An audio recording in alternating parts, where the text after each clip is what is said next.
The cylinder seal that a lot of ancient astronaut proponents put out as evidence of advanced knowledge of the solar system, at least on the part of the Sumerians and the Akkadians, sometimes referred to as the 12th planet seal. It's popularized by Zechariah Sitchin. The scholarly nomenclature for this is cylinder seal VA 243 in the Berlin Museum. Supposedly, this shows the sun and 11 other dots so that we have this idea of 12 planets in the solar system. Well, aside from the fact that the seal never says that, there is writing on it, has nothing to say about that. And in terms of the way these things are portrayed, you don't have dots representing planets in a lot of ancient Near Eastern iconography. And there are other disconnects that people can find out about on my sitchiniswrong.com website. If they go up to VA 243, you'll see that.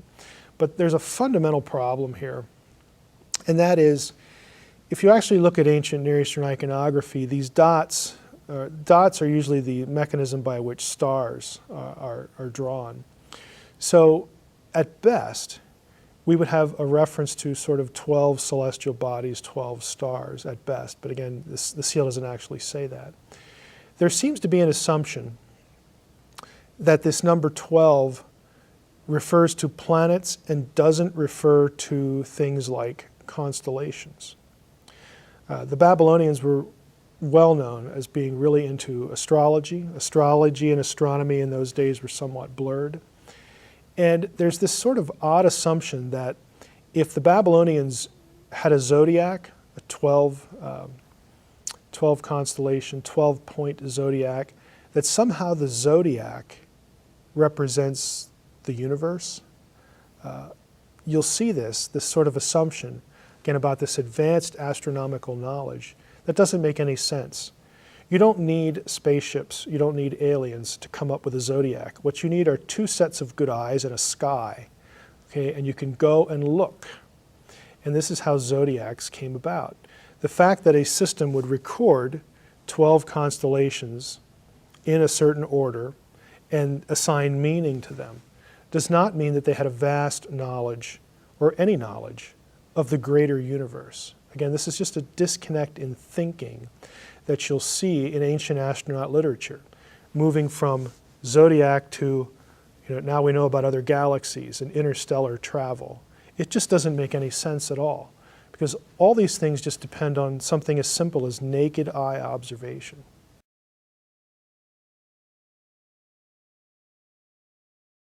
There are actually other terms besides Anunnaki for the Anunnaki. Anunnaki is the one that's familiar with most people who are sort of into the ancient alien idea. Anunna is another term. The Anunna and the Anunnaki are the same group of deities in Sumerian Mesopotamian mythology. You also have Anunnaku. If you're, again, searching on the internet or maybe some other resource, you want to try all these terms out to get to information. The term itself means of royal seed or princely seed, because the Anunnaki were considered the offspring of Anu, or An, the great god of heaven. And also we have, again, Anunnaki. They were also the offspring of An and his consort Ki, the heaven and earth. Again, this divine coupling, the way the Mesopotamians conceived their pantheon. So they are a significant group of gods. They are not the highest gods in this mythology, but they're a significant group. Early on especially. Later on they sort of get demoted to the netherworld. For lack of a better term, the Mesopotamian or Sumerian hell might be the way we describe it. That's a little beyond the pale, maybe a little over the top, because you can't necessarily compare our concept of hell with what the Sumerians were thinking, but it's the realm of the dead.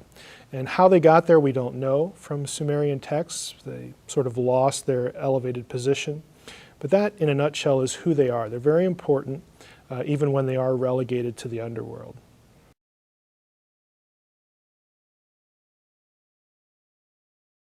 Now, you'll often read, especially in the writings of Zechariah Sitchin, that the Anunnaki means something like, they who from heaven came, or again, some other sort of description that makes them sound like aliens or extraterrestrials.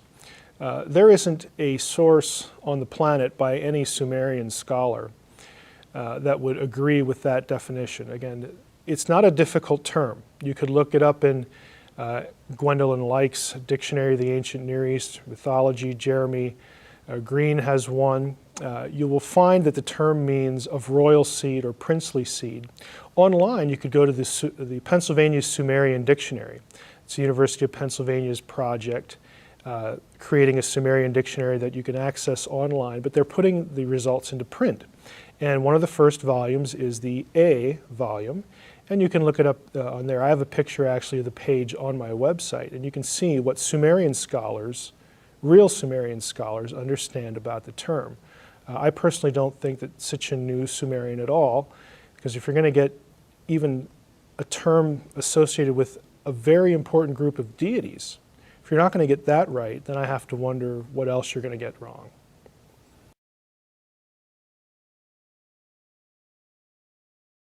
I often get sent pictures of what are purported to be and what to our eye looks like some sort of serpentine feminine figure, some sort of figurine or idol or something from Mesopotamia with some note about, here's an Anunnaki. The Anunnaki are the reptilian race that controls the planet, yada, yada, yada.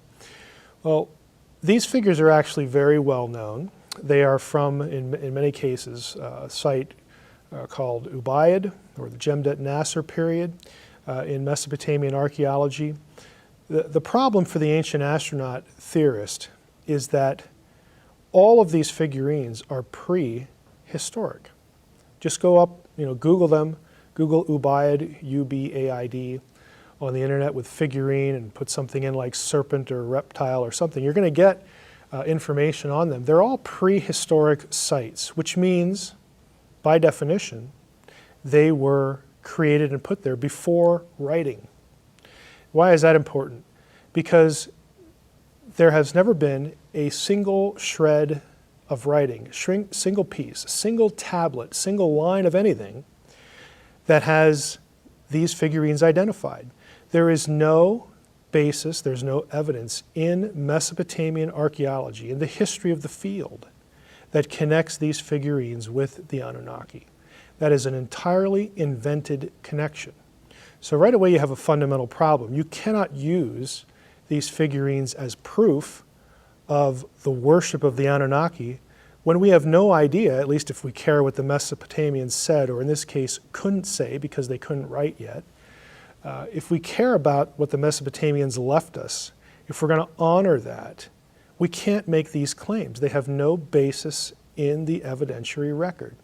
But this is something that people who promote these ideas just never seem to come across or conveniently ignore for the sake of their audience, because they want you to believe that, wow, some archaeologists found an Anunnaki. Well, no, they didn't. They found a figure that sort of looks like a reptilian head or a serpent figure or something.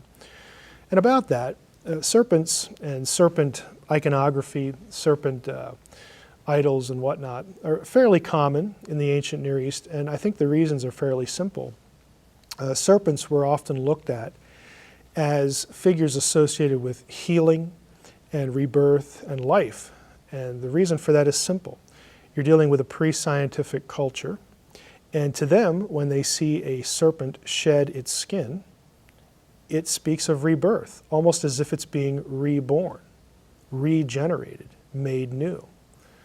So it naturally became a symbol for regenerative power, healing power, and regeneration. So the fact that serpent figures were venerated in such a way isn't surprising to me at all. But there's actually no evidence that connects them in any way with the Anunnaki. And so this is another point that Sitchin has literally invented.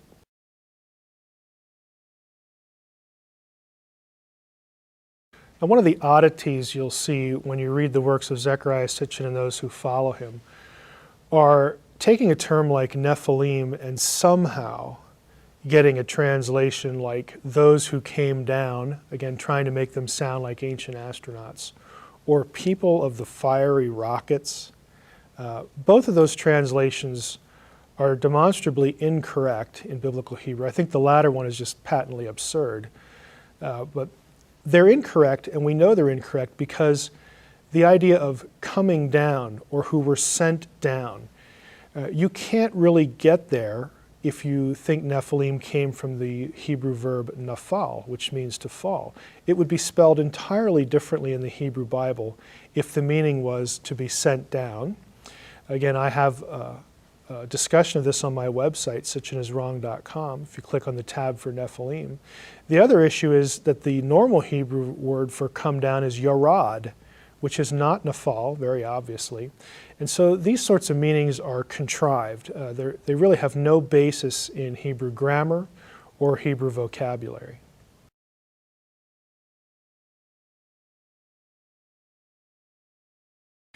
The average person can access Sumerian and more broadly Mesopotamian material these days through two means.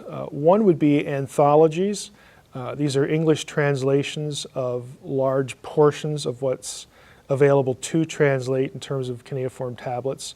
There are a number of anthologies out there. I have this information on my podcast website and on some of my other websites.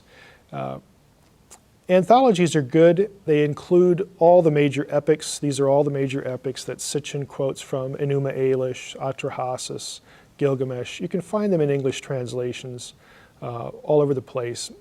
I would not trust so much the ones that are on the web. You're going to have to invest a little money if you're serious to get the most up-to-date scholarly translations, but you can get them. The other thing you can do is there are some databases online that allow you to search through Sumerian texts. And I have a video on my website, www.sitchiniswrong.com. If you go there and you click on the Anunnaki tab, I will show you how to search through something called the Electronic Text Corpus of Sumerian Literature. I'll show you how you can search for all the occurrences of the word Anunnaki and then click through to English translations of all those occurrences. You can find this material, and I would encourage you to do so because you can check up on Zechariah Sitchin, you can check up on me.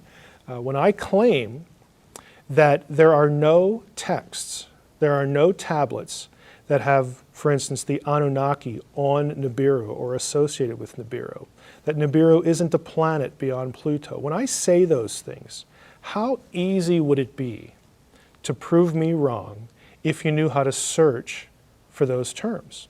It'd be real easy. And I encourage you to check up on me, check up on everybody else, and do the work. You can access this material and know who's telling you the truth.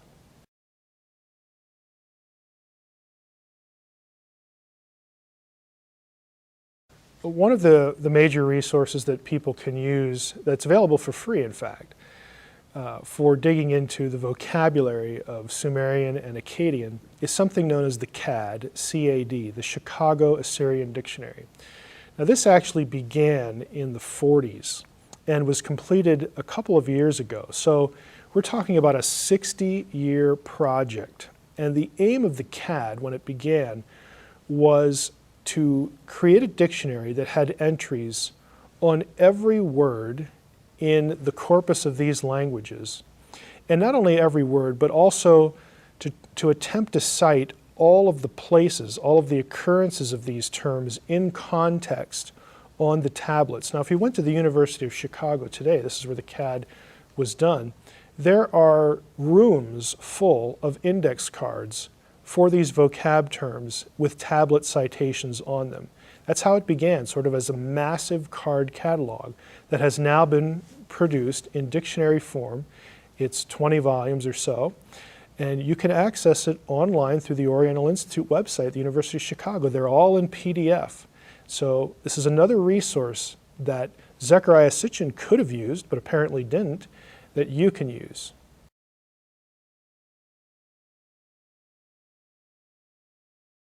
When I started to get into Zechariah Sitchin's work, I naturally, again, this is the way academics think, I wanted to establish his credentials. And to this day, I haven't been able to find, nor have other people whom I've asked to help, people who like Sitchin, I've never been able to find any actual credentials of him knowing any of the languages or being credentialed in any way in ancient Near Eastern studies. And so again, that leads me to suspect that we have, again, an amateur here who got interested in this idea and sort of ran with it. But I have not been able to find a single credential that would qualify him to speak as a scholar in these areas, or that would help other scholars sort of look at him as someone in the guild, someone that they can sort of view as a peer. Without those credentials, they're not going to give him the time of day. Yeah, I have personally found the writings of Sitchin very frustrating from the perspective of a scholar and an academic, which is what I am. It's sort of reflexively what I look for. It's very hard to follow his trail because he just doesn't cite sources. Even if he cites a source, for instance, an ancient text, he doesn't give you sort of the chapter and verse. He doesn't give you the tablet numbers, the line numbers, and whatnot. Even when he does bother to mention a specific source, and he's always using a known translation, a known English translation, except when he starts putting the Anunnaki on Nibiru as if that was their home planet or things like that. He's not using translations for that. He's just making that part up. But when he actually does cite a translation, a known English translation, he even doesn't give you the page numbers half the time. It's just really frustrating as a scholar, because what scholars do, what they're trained to do, if they're real scholars, is they write in such a way that you can follow what they're doing so that you can review it, you can follow the argument and interact with it. Sitchin just makes that a very, very difficult task. And as an academic, I have to look at it and say, it's either really lazy or he doesn't want you to be able to check up on him. It's one or the other.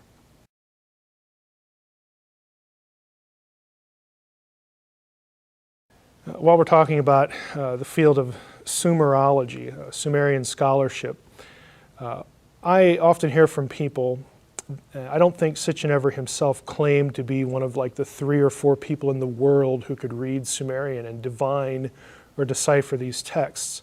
That just isn't true.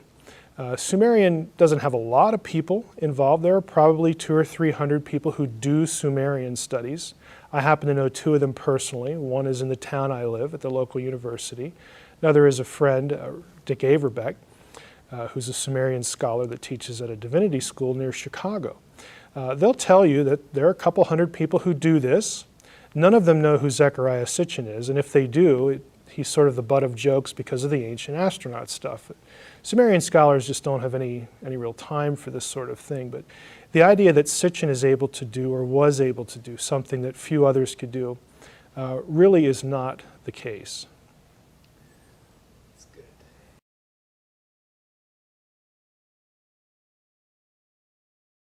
Was Sitchin a misguided scholar, or is he in it for personal gain or something else? Well, I get asked this question a lot.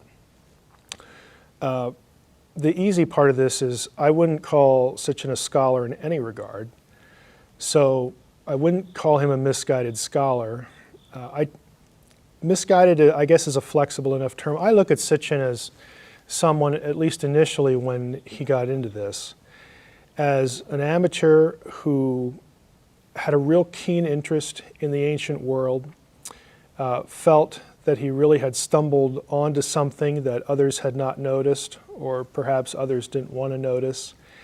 And from that point on, he became convinced. He convinced himself, and sort of this sort of accrued in his mind as some legitimate sort of theory that he ran with. Now, maybe later on when he started to make millions and millions of dollars, he sort of began to perpetuate his own brand, or he saw it was sort of a lucrative cottage industry. I mean, who knows? If you're producing something that you think people like, and you think it's worthwhile, you're going to produce more of it. So I don't begrudge him at all for making money. If you know that you're duping someone and you're making money off that, that's a different story. But I don't know that I can say that that's what was in Sitchin's head. But I do think he was misguided. I don't think he is a scholar. I've said publicly before, I don't think he knew any of the languages. He's probably a native Hebrew speaker because he was Jewish. But frankly, that doesn't impress me, because my 13-year-old is a native English speaker, and I'm not going to view him as a Bible scholar. He can read the Bible, but he's not getting anywhere near it when it comes to doing exegesis and figuring out what the text means. Being able to read a language is a whole lot different than being able to analyze it. Those of you out there, you might want to think about your high school English class. You might all be English readers, but can you diagram a sentence? Can you talk about the tenses used in a piece of narrative prose? Can you do those sorts of things? That's what scholars do in biblical languages and in these other languages. That's what they're trained to do. And I don't think Sitchin could do any of that. So I do think he was misguided. I won't view him as a scholar. And I tend to sort of leave it at that. I don't want to attribute bad motives to him because I just don't know.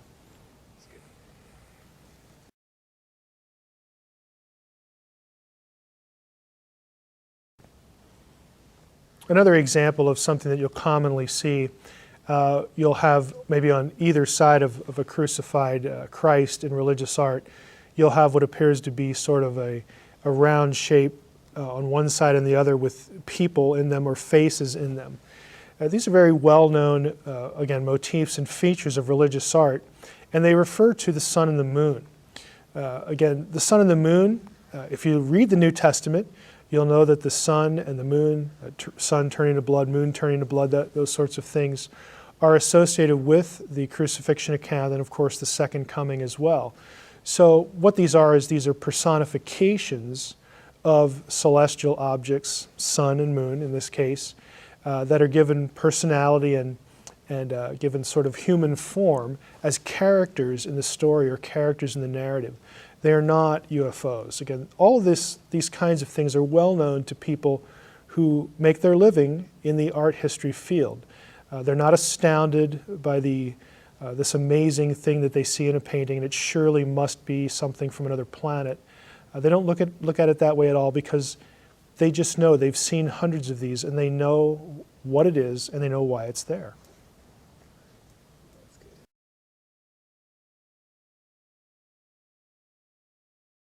Well, I often get asked about the whole ancient astronaut topic and sort of, why do people believe this? Why shouldn't they believe this? Why should we, Mike, why should we listen to you and think that you're giving us any better information than the Ancient Aliens show or Eric von Daniken or Zechariah Sitchin or whatnot? There's a number of ways that I sort of look at that and would challenge people to think about what they're doing. One would be just the use of evidence. What I find in a lot of these sorts of books and the television show would be the same sort of thing, is that you'll be shown something or you will be told something, and there's really very little context given, and there's really very little direction that people give their listeners, their audience, to sort of check up on them.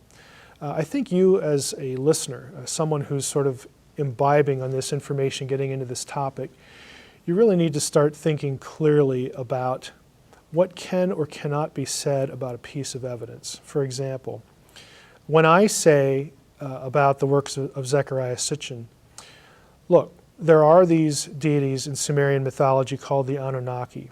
There is this word called Nibiru. But when I say that there isn't a single text that connects them, there isn't a single text that has Nibiru as a planet beyond Pluto. In fact, one of the texts that does mention Nibiru does not have it coming into our solar system every 3,600 years, but in fact every year it's something that's observed. When I say things like this, I try to give people the resources, the information that they can check up on that, because that is the truth. That is the factual reality of the situation. You need to pause and think about that and check up on me or the work of others. And when it hits you that, there really isn't a text that says this, I know it's tempting to want to persist and continue to believe in this idea that you find attractive, but it's not honest, and you're not being honest to yourself. You need to really look at evidence for what it says and go with that and sort of recalibrate and move off and try to think better about things. So that's what I try to do, and many others in the field try to do that too. Do not become enslaved to an authority figure.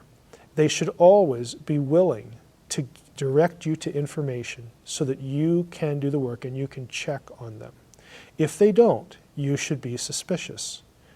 Again, this is just something that as a professor, as a scholar, I try to get my students to consider and think about, because let's face it, how many of us are really into this kind of stuff?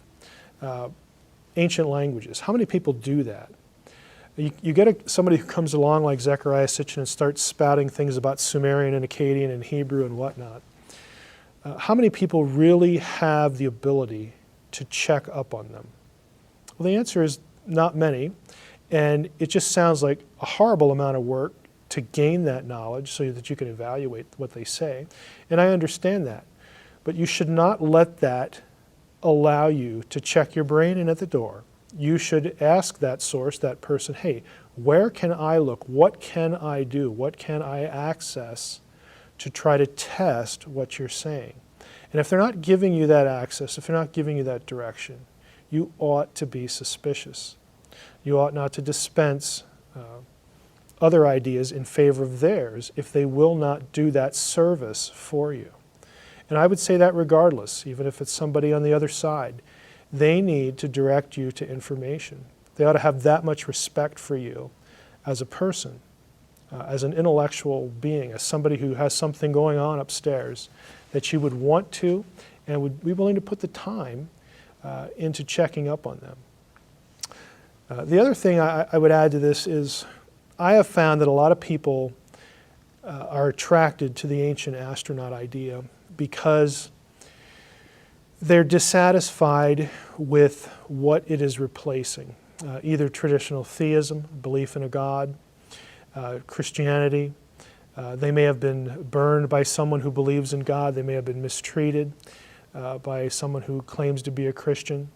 They may have had some personal pain that turns them against, again, what we traditionally think of as belief in God or Christianity or Judaism or something like that, something more mainstream. That's understandable on one level. But on another level, I can say this again as an academic, as a scholar.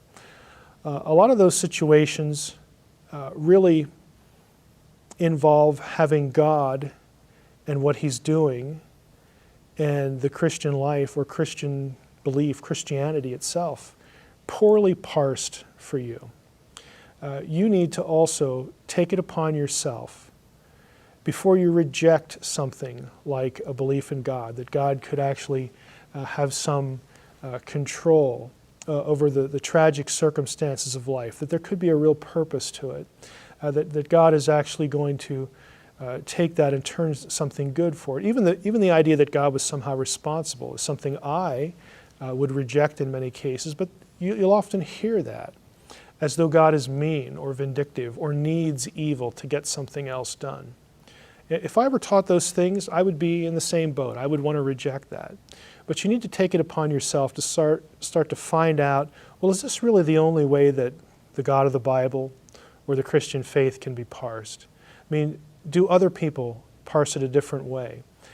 Maybe that will help you deal with your pain or whatever point of dissatisfaction you have with this.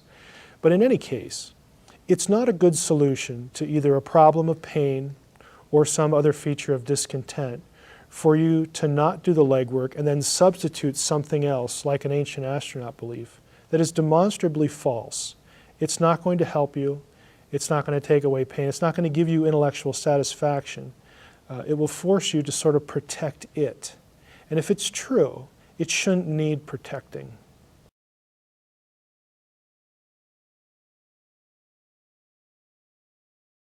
I've sort of become primarily known as being what I hope is a charitable or maybe a firm but gentle debunker of the ancient alien idea. And I'm very forthright that I don't believe that, because what I need first is some scientific proof that aliens are real, that they exist. And then what I need is evidence that they came here. If I had the first thing, then we'd have something to work with. And then for me, the idea of alien visitation would be on the table, because now I know that they're real. On the other hand, though, I'm also known for the idea that I could accept that. I could accept the idea as a Christian, as a biblical scholar, as a theologian. I could accept the idea tomorrow, today, that there is intelligent life elsewhere in the universe. I don't have any theological problem with that.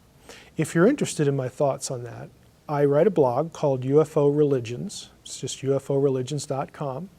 And on that blog, I have a video of a presentation that I usually entitle something like, "Could conservative Christianity accommodate a genuine extraterrestrial reality?" And I'd invite you to go watch that.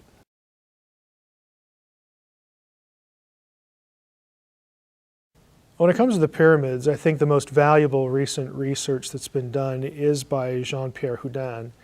I like his theory, but he would be the first one to admit that we can't say that his ideas are the explanation for how the pyramids were built, or that we even need that. There's actually been a lot of academic research on pyramid building, megalithic architecture, how stones of that size and greater were moved, how they were put side by side tightly. It's actually very simple in terms of applied physics. On my Paleobabble site, again, if you click on the topic for pyramids, you'll find a number of peer-reviewed articles that I have online that you can read about ancient Egyptian engineering techniques. But Houdin's idea of an internal ramp, I think, is coherent. I think there's good circumstantial evidence for it. If you have watched the National Geographic special on his view, I think you would agree that there is good circumstantial evidence for it. It has a lot of explanatory power for a lot of the fundamental questions. And I think it's important because Houdin's theory depends on a very simple idea in engineering, both in the ancient world and in today's world, and that is the use of weight and counterweight, using the weight of one object to lift an object of greater weight. It's simple leverage, it's physics, it's applied physics. You don't need levitation or ancient aliens. What you need is a clever and a good knowledge of how weight and counterweight work, and you can get a pyramid out of that. So I would recommend Houdin's work is really worth taking a look at, and along with the other material as well that scholars have produced.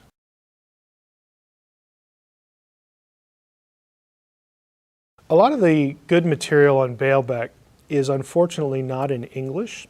And it's also, unfortunately, in older book resources. You're not going to find much on Baalbek that's very useful online, except, and I'll give my own blog here a plug, at paleobabble.com. If you look under the category for megaliths, you will find a lengthy article that I did on Baalbek, where I found a publicly available article in French that dealt with Baalbek in minute detail, specifically going through the issues of ancient engineering and applied physics and technology for how the ancients would have built Baalbek. And the author comes out with a very coherent solution, very workable for the time. So I recommend that people look at that. And again, I've tried to take some of that French article and give it to you in English. Of course, if you read French, the link to the article will be right there. But Baalbek, again, is a spectacular thing, but it is not the biggest engineering project that was done prior to the modern era. And the author of this article knows that and actually uses other technological feats that we know are very human and compares them with Baalbek. So I'm trying to tap into some of the fugitive literature, as we like to call it, and get people to information about issues like that.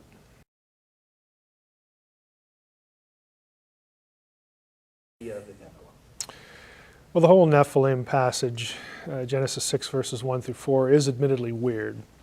It's one of those go-to weird passages in the Bible that seems to come up, especially among people who would really resist or not have a supernatural worldview.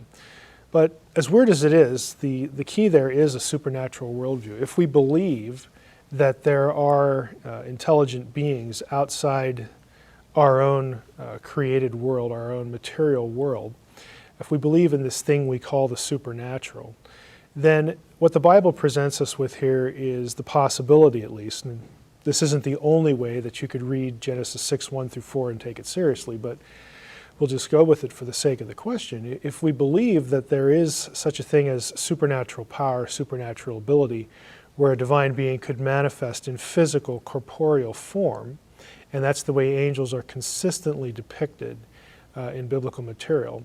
If we believe that they assume flesh, then it stands to reason, and there is biblical precedent for the idea, that their flesh can do things our flesh does. In other words, if you're going to assume flesh, then it brings with it the capacities, and in some senses, the limitations as well. So a lot of this, taking Genesis 6, 1 through 4, as some sort of literal cohabitation, really extends from that idea that a supernatural entity who can assume genuine physical form, and again, if you have a supernatural entity, why would you limit a supernatural entity from doing that? Again, on what basis would you have for limiting that property? If you're going to allow for that, then this idea of being able to mingle with human flesh on some level or in some way proceeds from those assumptions. But again, that's not the only way to take it, but it certainly is on the table if you believe in a supernatural sort of ability and supernatural existence of certain beings.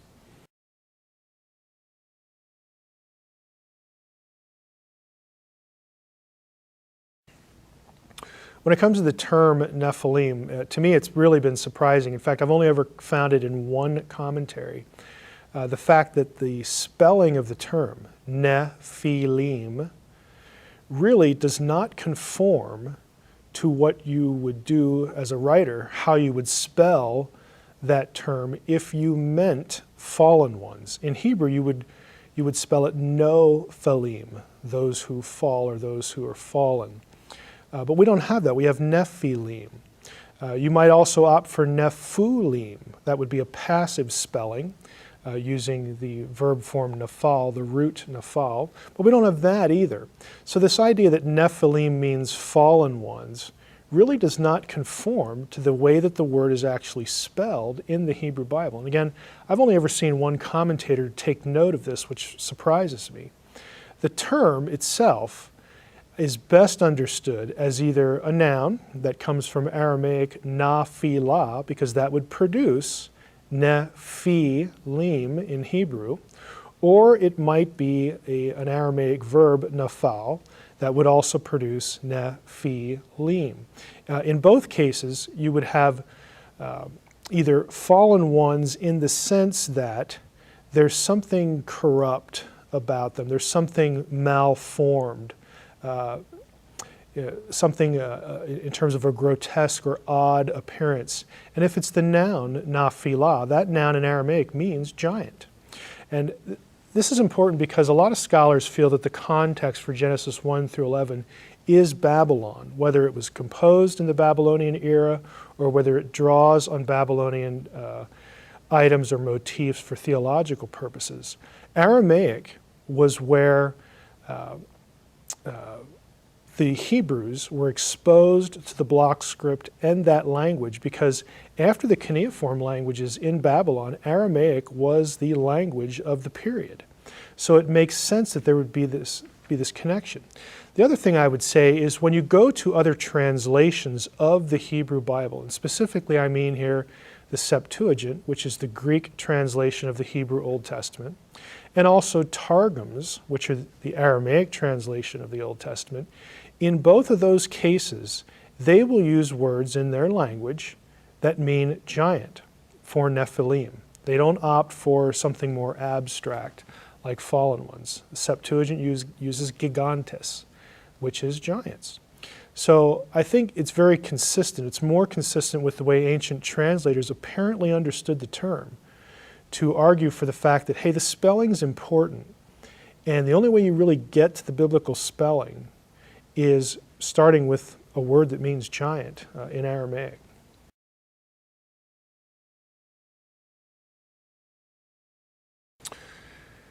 Yeah, it's really common for Christian apologists and even Christian scholars, of course, to look at wider ancient Near Eastern material to get some traction, to get some help for interpreting or justifying the biblical flood story. They'll say that, hey, there's flood stories in all these other ancient cultures, and look at that, so it must be, again, some collective memory and whatnot. And that's legitimate, but the problem is a lot of those same sources, those same apologists will conveniently, for one reason or the other, forget to include a lot of the other details that come along with those comparative flood stories. And one of those would be things like cohabitation or some sort of interaction between the divine world and the human world that results in or produces, kind of strange offspring like the Nephilim. I mean, there are other flood stories that have pieces or at least some sort of elements in them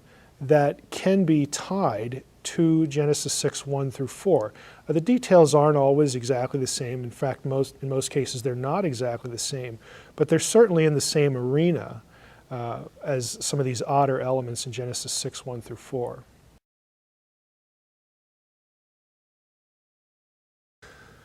Well, scholars have noticed for a long time, mainly since the late 19th century, when cuneiform languages were deciphered, they've noticed a lot of similarities between flood stories from Mesopotamia and the biblical flood story. There are a number of trajectories that scholars follow to think about this. One of them would be common memory. Since the Bible is an ancient Eastern Mediterranean or ancient Near Eastern document, it stands to reason that it would have similar stories to other cultures in those regions about some event that happened in great antiquity. In other words, there's a collective memory sense here that it would make sense if something happened and people in those places, in that region, knew about it.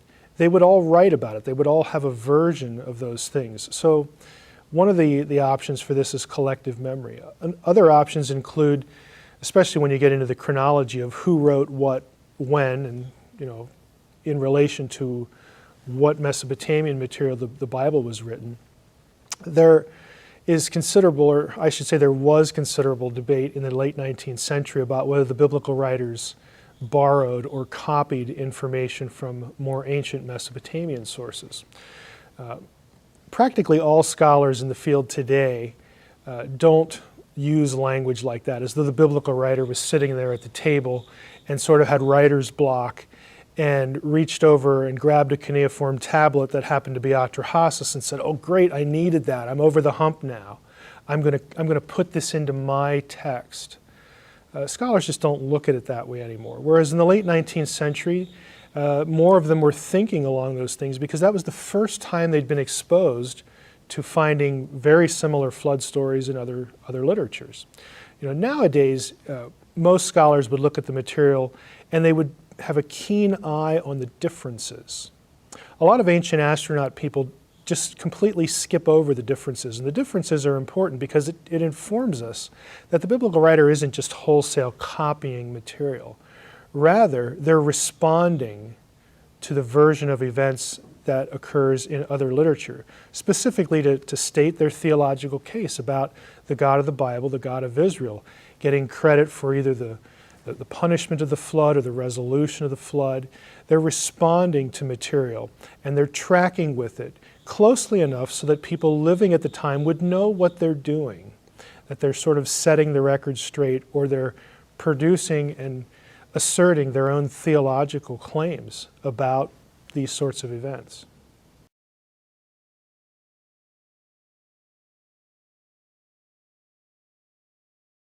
Well, when it comes to the book of Ezekiel, I get the question about its vocabulary a lot because most people assume that you go to Ezekiel 1, you have an ancient spaceship there. And it's sort of prime fodder for ancient alien material. The problem is a lot of people don't even read it closely. For instance, if you actually look at the Ezekiel account, Ezekiel chapter 1, and a lot of it's repeated in chapter 10. For instance, the only thing that's round in the chapter are the wheels supporting the rachiach, the platform or the expanse, atop of which Yahweh, the God of Israel, is seated. There's nothing else round. And the reason that's significant is because you look at some of these ancient alien descriptions about Ezekiel chapter 1, and they have the expanse on which Yahweh is sitting, as a UFO, as though he's piloting some sort of alien craft. But if you actually read the text, the platform, the expanse, is not round. It's never described that way. The other thing about the vocabulary is Hebrew has a lot of words for round objects, other than the word for wheel. I've already said that the word wheel is in there, the four wheels and all that sort of thing. But it has a lot of vocabulary for things that are round. Kikar, shelet, yagil. There are 5 or 6 or 7 different Hebrew words that are scattered throughout the Hebrew Bible for round things, shields, loaves of bread, that sort of thing. None of them are found in Ezekiel 1, not a single one. So the only thing that's round when you get to Ezekiel 1 are the wheels supporting the platform. But Yahweh is not riding around in a spaceship. The wheels, we know what that is. We know what each of them are. We know why that description is what it is, because we have iconography from the Babylonian period. Remember, Ezekiel is writing as a captive in Babylon. We have iconography from Babylonian period, earlier Assyrian periods, Phoenician material. It's a cherubim throne. It's a throne. It's a seat. It's a chair, as it were, mounted atop cherubim.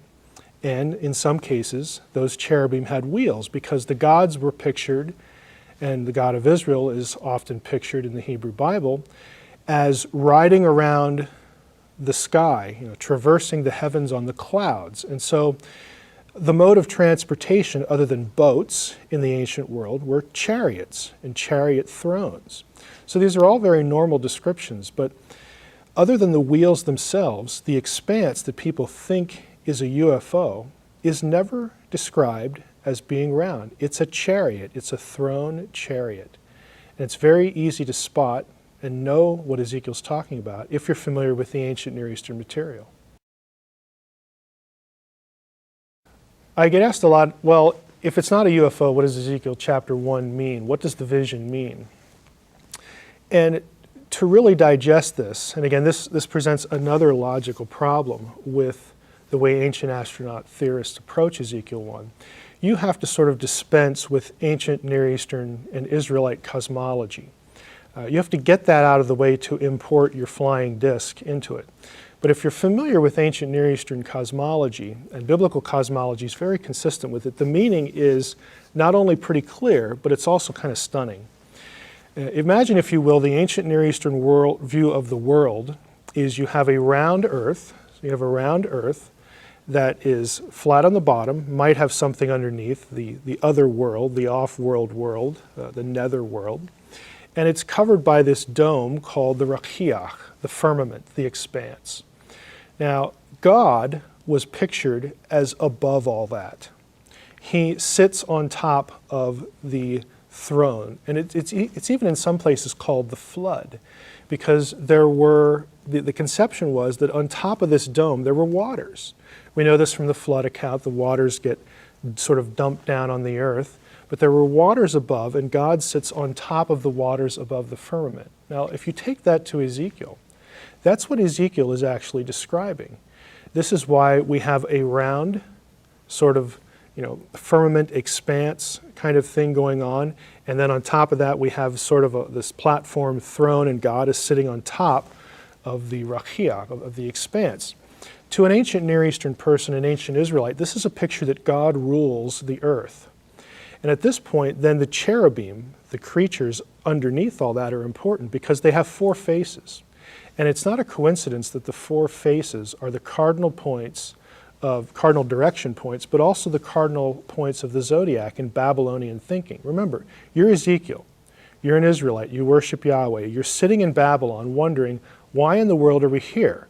Our God's the best, why are we here in exile? Did Marduk, the god of the Babylonians, did he win?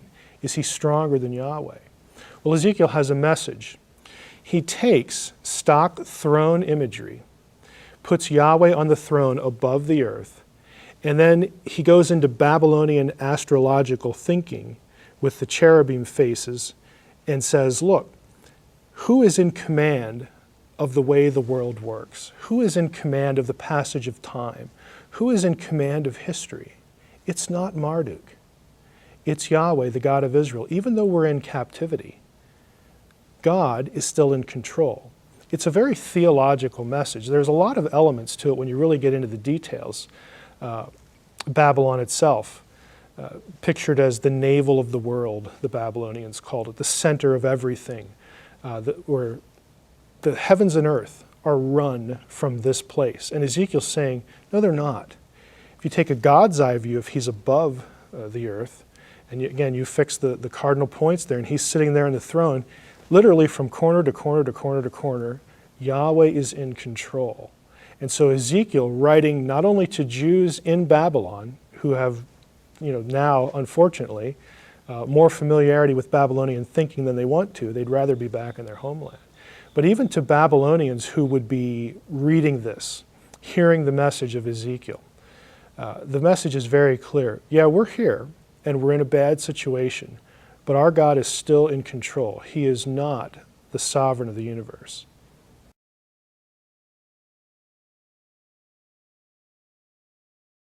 In terms of iconography, again, what I like to describe as the Polaroids of the Old Testament ancient world. Again, pictures they left us of the things they're talking about. The idea of a deity seated on a throne that was in effect a chariot that is carried around by supernatural beings with wings, in other words, to describe it as the chariot of heaven. That's very common, but when it's depicted, it's never depicted as what we would think of as a UFO. No triangles, no round discs, nothing like that. It's a chair. It's a throne under which, again, has some sort of platform, and he's seated upon, the deity is seated upon these various heavenly creatures. So we know from literally dozens, even hundreds probably, it would be fair to say, examples of ancient Near Eastern iconography, we know what Ezekiel's talking